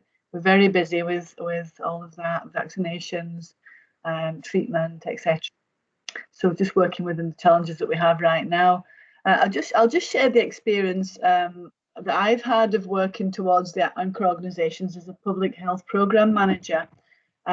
We always had an employment and health strategic group, and we've had that for a while, and we always were looking at our role in relation to employment and health, and that it kind of really echoed with the anchor role. So procurement was part of that, staff health was part of that, fair work, employability, working with the local organisations was part of that, community benefits was part of that, and also the NHS Greater Glasgow and Clyde recruitment was part of that. So when this came along, it kind of made sense to bring it to our group to see how we can support, because all the key stakeholders were around the table. But I do appreciate it goes wider than just employment and health, but that's where I suppose where we've made our pragmatic start to that. Within our employment and health group, we've got strategic links to the Glasgow City region. We've got Sandra Inrig who sits on that. We've also got Val McNeese who's on the call today. She's looking at community wealth building, and she's a lead in the area, so she's on our group. So we're looking at using this group and taking a paper up to our board around how we might approach a strategic approach for employment and health, but also how we might widen that to become an anchor, NHS Greater Glasgow and Clyde anchor strategy, or how we would do that governance-wise. As you'll probably know, Greater Glasgow and Clyde is big, it's complex. We've got 6 HSCPs, and everyone's got their own different links to their own local authorities. So it's not always easy and straightforward and fast to do things, but because we've been trying to look at what the quick wins are. So just from a practical point of view, the procurement team, again, they've always been working with us to look at community benefits, and we had, through the group, we had tracker tools to track what community benefits got released. We had a special strategy that was called Better Health Through Employability. So we more focus on community benefits on employability. So we had that going for the past 5 years or so to try and track some of that. We also tried to track the spend to support our businesses and promoted and monitored that. And the larger capital builds, like the Queen Elizabeth University Hospital, that huge mega hospital, and also local health centres, they've always included community benefits. But again, when we had the QEUH, there was a dedicated community benefits team to try and release additional benefits, and that really worked, that close relationship. As Conrad was saying, if you have a relationship with the team, you can always have a bit more of a discussion and get more benefits. So it did release that. So I think we'd like to learn. I mean, the QEUH is gone and built now, but just learning on those experiences is good for our group. There's a really good opportunity now to boost that with the development of the new National Procurement Marketplace portal. And Public Health Scotland colleagues have been working with us to try and get the best of that and to try and help comment on its development and how we might manage the governance of that locally. So that's been this morning to the Public Health Improvement Group, some discussion about how we would do that. So there's quite a bit of excitement around how to access some large contracts at national level and get community benefits at local level. It's kind of like a dating service. So for procurement and community benefits, so we're trying to align those together. Looking at building and spaces to support communities, looking at our land and assets. I was in a discussion this week with the head of land and estates in Greater Glasgow and Clyde, and he's been reporting on the asset transfer request strategy, which was launched a few years ago, about how communities can request and use some of the assets that we have. He's been monitoring that, and I suppose on paper everything's in place, but the reality is that there have been no claims for this to come through to us. So we really agree that we need to do more to support and promote this. This is a gap, and I know Val is definitely looking at that as part of her community wealth building strategy. Looking at the employability recruitment within NHS Greater Glasgow and Clyde and getting people into those jobs. There is a dedicated team to do that. So they've developed a widening access to employment strategy and plan. This includes continue to support wider access to NHS employment through ongoing recruitment of modern apprenticeships and support existing apprentice cohorts, delivery of sector-based work academies and development of other pathways into employment, provision of careers advice activities, and also using the academy approach that we've used recently within HSCP recruitment. So there's been quite a lot of work carried out in that. We've currently got 39 live apprenticeships, we've got 13 new trainees and 4 more due to take up post. We're scoping out the next year's modern apprenticeships underway. So we're doing quite a lot on that. Also, we were around fair work. We've got a fair work framework and benchmarking to make sure that not only are our staff employed under fair work conditions, the contracted staff that work for us are also from local suppliers, etc. So to this end, we got accredited as a living wage employer in November. So that was quite a lot of work that we were pushing on through this agenda. So we've got a strategic framework and action plan, and we've just revised it in light of the anchor role and the work that we did with the Health Foundation. We hosted an anchor organisation and COVID-19 workshop that the Health Foundation delivered for us, and so we had a large range of stakeholders onto that.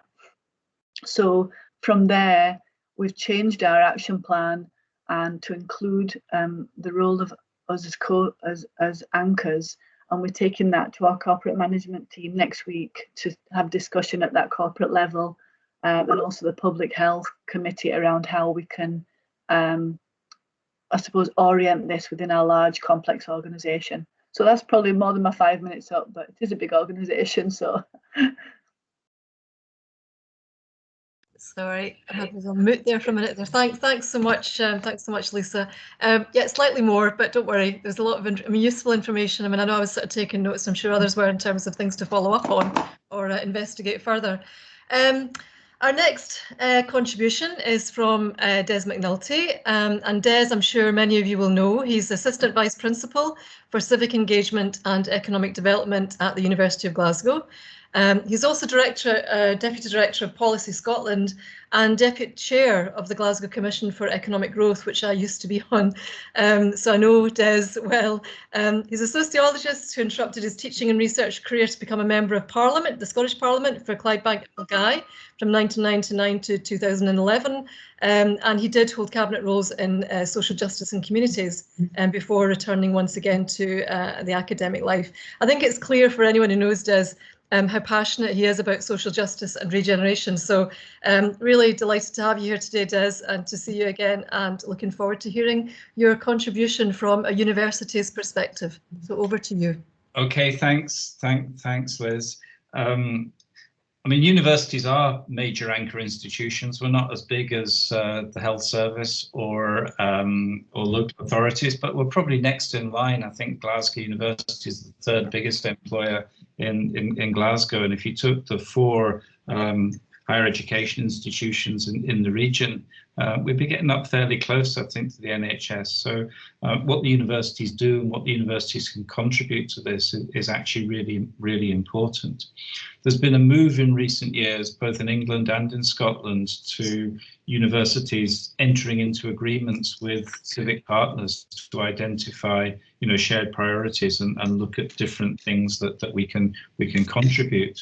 And I suppose there's 2 aspects of that. One is, if you like, our economic role as anchor institutions, as major employers. I mean, we're purchasers, we're land managers, we provide sector support. There's a whole series of things that we do by virtue of our role as economic institutions. But actually, universities contribute on a much broader basis than that. We're essentially a skills and education provision organisation, but we contribute in the cultural sector, we contribute to industrial development, we contribute to business development, etc., etc. So although the USP of universities might be research and teaching, there's a huge amount of activity that's going on in universities that can actually contribute to wider gain.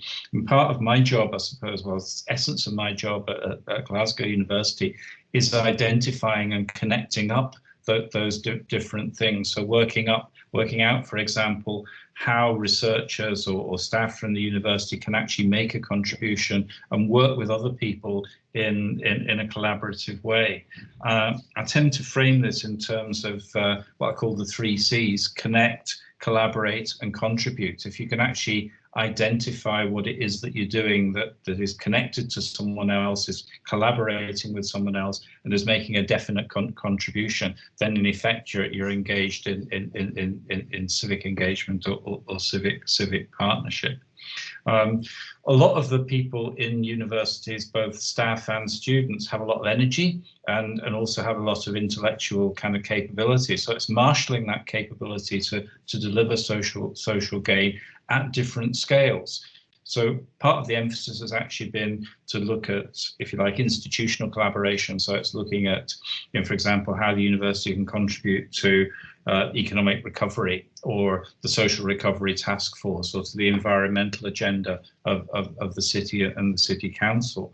But there's also a lot of grassroots work that goes on within the university, people contributing to things like digital inclusion or to, you know, community development. One of the most interesting things we're doing at the minute is looking at alternative business forms. So why is it that in Glasgow or throughout the west of Scotland, people are paying a lot of money to Deliveroo or to Uber Eats or organisations like this for providing a service which actually is not that complicated? We could do that on a more local basis, and we're interested in looking at financial inclusion in terms of, you know, the different ways in which business can operate.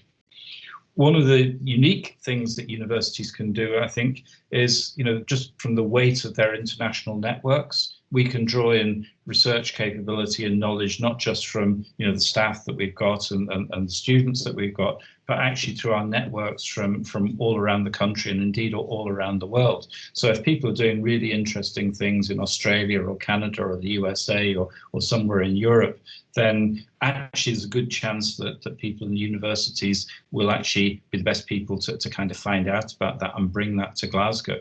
And equally, what we can do is, you know, present what's going on in Glasgow or in Scotland to other places in the world. And I think that's an important agenda that we would want to do. We want to be known for best practice. I mean, I would like us to be like Finland, you know, that is known for having real good policies that work in education, in health, in the environment, and so on.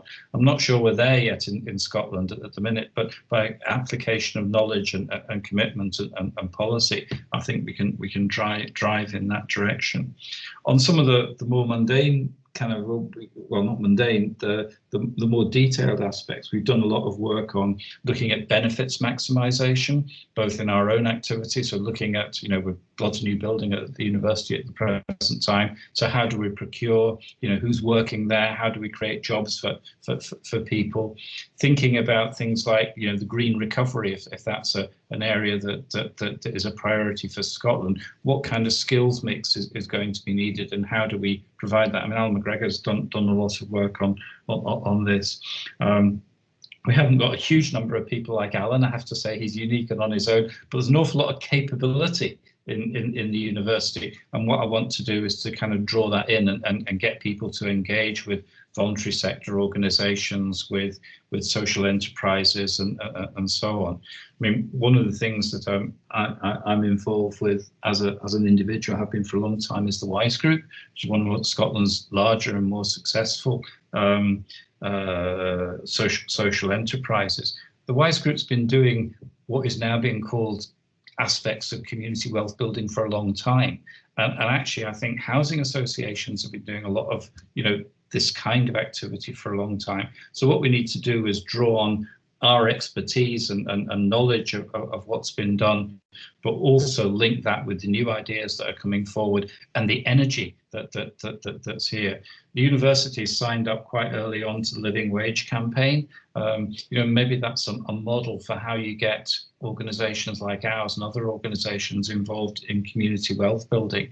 And I suppose I would end on the point that saying a lot of what I think is required is, what I would call capacity building, or supporting people to become more resilient, more adaptable, and that's also linked into sustainability. I think, again, if you look at the health sector, if you look at the education sector, look at what we're doing in partnership with schools, if you look at what we're doing in partnership with local businesses and local communities in places like the East End of Glasgow, or in Govan now with the Innovation District, there's an awful lot of, if you like, linked economic development, social group engagement, and environmental work that is actually being brought together in interesting ways. And what we're doing in the university, one thing we're doing at the present time, is actually beginning to gather all these stories of initiatives together, so we can actually provide a narrative of what we've done, but also begin to identify for ourselves in the university where we want to be going. So I think a lot of the ethos in the university is that we want to make a contribution, we want to connect, we want to collaborate. So how do we best do that? And what we're always looking for is willing partners and people who want to work with us to achieve their aims and our aims as best we can. You know, collaboration is all about kind of just being very clear about what it is that you're both trying to do and working towards it. Okay, thanks so much, Des. That was really comprehensive in a limited amount of time, but you covered a lot of territory there, so thank you very much. And we've got the lovely view of the cloisters at Glasgow University as well in the background as a bonus, when we're all stuck at home. Okay, our final speaker this afternoon, our final contributor, is Jim Metcalf, and he's Chief Executive of the College Development Network, which is the national college sector development agency supporting a range of collaborative improvement and innovative projects. Jim's also a trustee of the UK Energy Savings Trust and director of the SCQF Partnership. He was previously head of projects and development at Carnegie UK, which I suspect is where a lot of the social dimension comes in here. And he led on community initiatives like, or Carnegie led on community initiatives such as Test Town, Understanding Scottish Places, and the foundation of the Community Shares Scotland scheme.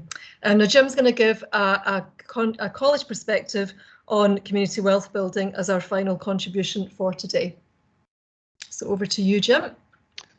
Thanks very much. Well, I can't match the erudition of the two previous speakers, I'm afraid. So this will be short and sweet and much more amateurish and clumsy, but I'll do my best.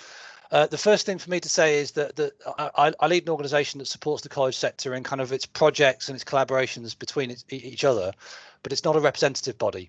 So I do not represent the college sector. So if you choose to not like what I'm saying today, you don't like what I am saying, not what the college sector is saying. I represent no one but myself. So my mistakes are my own. So the college sector is, well, you know, as you heard, so we had the NHS, then we had the university sector, and now we've got us. And the college sector is quite a big set of community organisations. In Scotland, about 27 institutions make up the college sector, and it's a complicated beast. It's not as simple to say what it actually is. You know, in some places you might be studying a PhD in social sciences and be at a college. In other places, you'll be doing your English as a second official language and 10 hours a week on release course. It's a completely unusual sector in the variation of the people that it supports. But at any one time, there's about 250,000 people studying in the Scottish college sector in these 27 institutions. About a third of them are from the most disadvantaged communities in Scotland at any one time. And about a third, again, of all school leavers in Scotland will go through college. So it's quite a big and you know, impactful set of organisations. As you would expect, our campuses are located in places often of profound community need and community challenge, and that's what you would expect. And so this is a living part of our role. So the problem that we have in the college sector is when we say, are we community anchor organisations, it's trying to get people to think about that question seriously, because it's so obvious that people don't actually profoundly engage with that debate and discussion and that self-actualisation. So that can be an issue sometimes. So yeah, we're whacking big as well. We cost the country £700 million a year. We have a massive estate that's worth £1 billion, all that kind of stuff. Great. So we could go on and I could tell you all about a list of things that the Scottish college sector does that contributes to community wealth building. But I think in the graveyard shift, that would be quite boring. So instead, I thought I'd just mention three, I think, emergent trends, things coming out of the COVID experience and into the future that might be of interest, things that are occupying me and people in my sector that I think have an overlap. Des had his 3 C's. I've got my 3 S's. I'm afraid I worked them out first, Des, so I didn't wait for you to have 3 S's before you have your 3 C's before I have my 3 S's. But I have sustainability, and I have security, and I have space. So these are the 3 big trend issues in the college sector, which I think are relevant and might just provoke some discussion. Sustainability for us is the Scottish college sector is about to sign up to a fairly ambitious and well, a very ambitious net zero commitment in line with many other sectors in the country. And so far, our carbon strategy in the college sector has been very effective. But that's because we've done all the easy bits, like everybody else. So we've done all the big centralised procurement bits that have made that happen. And now we've got to do all the hard stuff. And the great news is that all the hard stuff is local. All the hard stuff is about localised procurement planning. All the hard stuff is about how we support and engage local businesses to be more sustainable. It's about how we change our curriculum in a sustainable way that's aligned to what our businesses, communities need locally. So this is a huge opportunity for us to be a more local, a more micro sustainable sector than doing the big simple things about buying cleaner electricity. So there are some big opportunities here, which I'd like to talk more about today and in the future, but I'll just drop that in as a starter for 10. So sustainability is going to occupy our next few years in our sector in a massive way, and it is a huge community anchor responsibility and role that we're excited about. I think I'll go to space next. So we've got all these campuses, and at the moment the problem is they're not big enough to hold the people we've got in them. Because we're socially distanced, the students we need to put through our colleges, who need to be accredited to go out on oil rigs and do jobs that do still require some physical contact. So there are still people in colleges right now studying. We need, you know, a building for 100 people to put 2 or 3 people in. That's all going to change, hopefully, at some point in the future. And a different problem is going to emerge, which is, or an opportunity is going to emerge, where we have buildings that are probably too large for our need, because the future is going to be more of a blended approach even to most vocational technical courses. So we might not necessarily have 23,000 kids walking into City Glasgow College on a Monday morning to study. We might have 5,000, but we've got these fantastic physical assets with potentially physical space, not necessarily staff space, but physical space that we could be putting to other uses and needs over time. So I think we should think about that in an interesting way. Scotland has been way ahead of the rest of the UK in spending on infrastructure and its capital infrastructure on colleges over the last decade. And as I say, has spent over £1 billion in new buildings and equipment and facilities, all of which are owned by the community. They're not privately owned. Our institutions are public charities. They're yours. So if we're using less of the kit in the engineering and culinary studies departments, who else could be using them? Social businesses could be collaborating with us and using them much more. We're just at the beginning of understanding what that might mean and what that might free up. So that'd be my second part. We can talk more about that again, but there's some huge opportunities there. We also, by the way, after we had a colleague from Fife earlier, after Fife College builds its new campus, I'm prepared to lay a pretty good bet that that will be it for building whacking new campuses in the Scottish college sector. That will be it for a long time. So then the game becomes, what are the economies of maintaining our infrastructure? What are the economies of collaborating on space with business in the community and on the high streets and in the factories, rather than building new buildings because we haven't got the money anymore? There will be some huge opportunities to work in social partnership, to equip, to maintain, to develop a state in a different way that are not small questions when it comes to our community role. And the third thing, and I will shut up very quickly, I promise, about security. We're doing a lot of work at the moment, I'm afraid to say, in the sector, which I'm leading on how we affect the poverty challenge in Scotland. I'm not aligning that with community wealth building at all. I'm just going to use it as an example. We're looking at where we affect poverty most positively in Scotland, and there are some huge examples of colleges that are now, I'm afraid to say, critical anchors when it comes to food security for students and families. We are feeding students, like actually feeding them, keeping them going in college, which is not what we're here for, but it's what we're doing. We are providing digital resources that allow people to both work and study from home. So we're providing kit, as are universities and schools and a variety of other people here.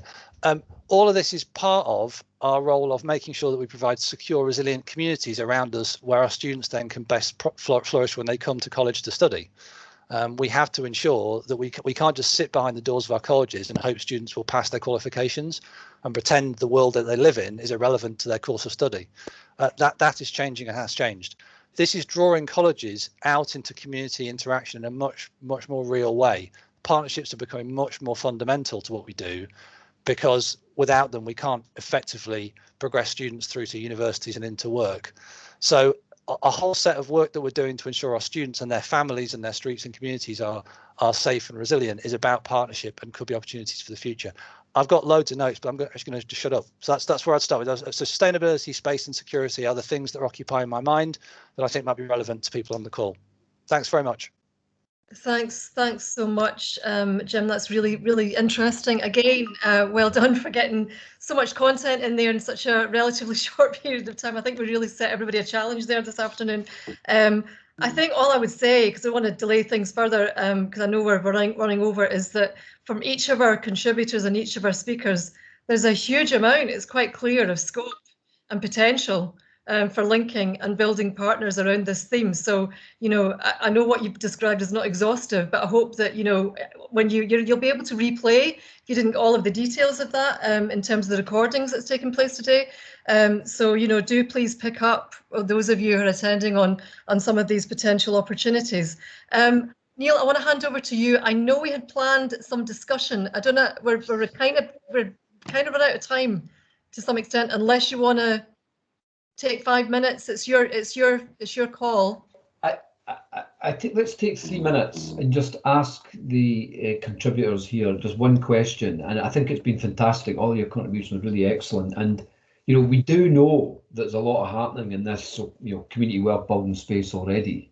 It's always been in part about intent and scale and focus, with community wealth building a convenient portmanteau for that, if you like. Yeah.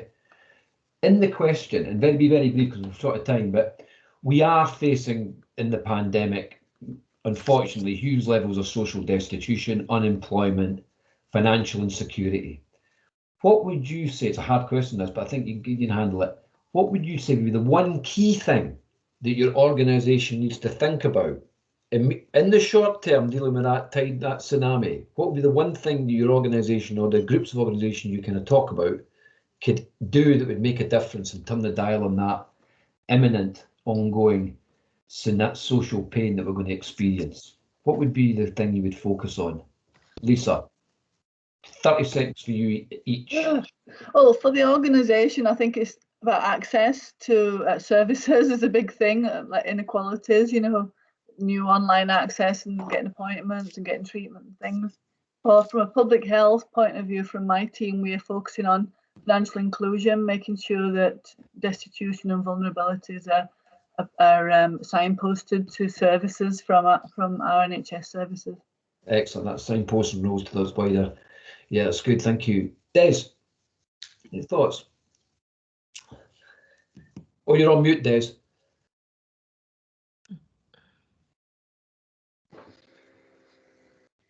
That's it. I think we do a lot of work on mapping the consequences of COVID economically and socially. I think I would like us to move towards developing and experimenting with solutions. So working with community organizations, working with local government, etc., on, you know, combination of mitigation of the impact, but also on prevention, because I think if we can actually do interventions that prevent communities or families, you know, getting into the destitution situation, then in a sense we've got a chance of dealing with this and moving forward in a way that actually is empowering of individuals and communities. So putting the tools into people's hands, building resilience rather than providing people with materials. Excellent, thank you. Good, fantastic. Jim, nice to see you again, Jim. I've not seen you for ages. Nice to see your face again. And you, Neil, I haven't seen your shoes to see if you're wearing exciting shoes today. Normally, I'm used to seeing Neil in exciting shoes, but not slippers today. Okay. I mean, mine's going to be quite boring. Our system is geared to getting lots and lots of people to study multi-year, slow delivery courses, you know, multi-unit courses. Yeah. And we've got to turn that around very quickly and start delivering an awful lot of adult education focused short course learning that's appropriate, which is difficult to do at the moment, but appropriate to a very fast changing economy. So that, to me, I know that's not a community issue, it's more of a learning issue, but you know, businesses and our local economies are going to need people who are skilled in a variety of different things in the next couple of years. The sustainability workforce is going to be one. I mean, there is a, you know, we have to train hundreds of thousands of heat pump engineers in Scotland in the next 5 years. Yes. Like that. You know, not like think about it for a decade. We've got to crack on with it, and that's going to be short course learning. That's going to be 10 hours, 20 hours of learning here, module there. That's our priority right now. There's lots of others, but that's to me the top one. Thanks very much. I had a question. You all did it really well. So thanks very much. That's brilliant. Liz, over to you for wrapping up. Okay. Yep. I think we need to wrap up. I can see there's a couple of some commentary and questions in the chat box, but those will be shared. So I think people will have a chance to come back to individuals. There's one I think for you, Des, you might want to respond to through the chat if you'd like to. So really, just to sum up, I want to say thank you to everybody. Thanks to Neil, to Conrad, to Lisa, Des and Jim for fantastic contributions this afternoon. I know we've run over a little bit, but I think it's been worth it because the contributions have genuinely been so kind of interesting and meaningful. I also want to thank Elaine and Alison from EDAS who provided all the support and organisation in the background once again for this event.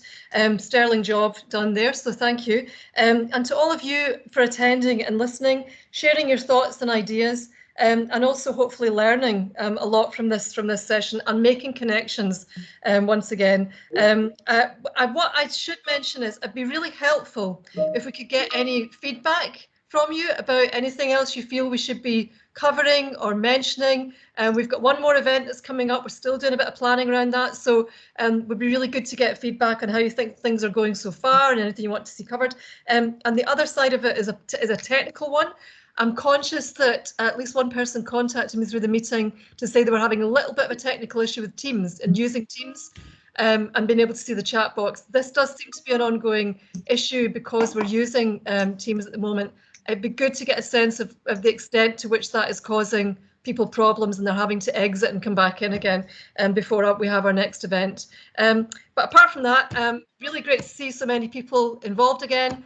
Thanks so much. And our next event is on the 24th of February, again running from 2 until 4 in the afternoon. So I really hope to see you there at that one. And please do share with other colleagues as well, because as with online, there is almost an endless possibility for the numbers we can have here. And we want to make sure that the message gets cascaded far and wide.